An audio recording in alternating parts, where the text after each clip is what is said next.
Today, I'm sharing a strange case, R319. When the key is turned on, the screen lights up and the power voltage is fine. Let's light the fire now.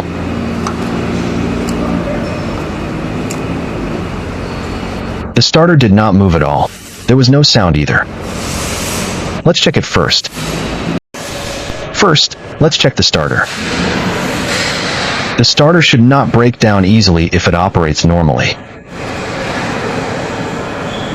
Has everyone noticed? It seems that the problem has been found. This thread has come off. Normally, this line should come from the back. Yes, that Xiaoyang isn't here. It should be this position. Let's plug it in and have a look. It should be in this state after being plugged in. After we plug in the signal line to it, try tapping the key. But it seems that the problem still hasn't been solved now. Let's check the route next, and this key switch.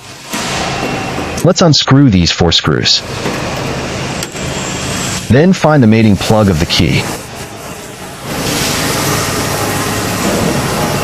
This seems to be a problem as well.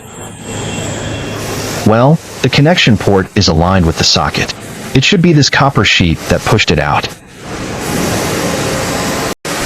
Let's push the copper sheet in for him. Fix the plug in place for him. Let's take a look at the effect.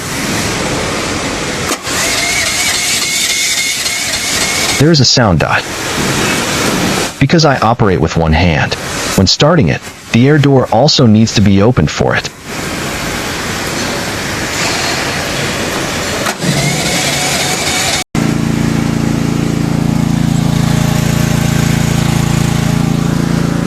Successful ignition.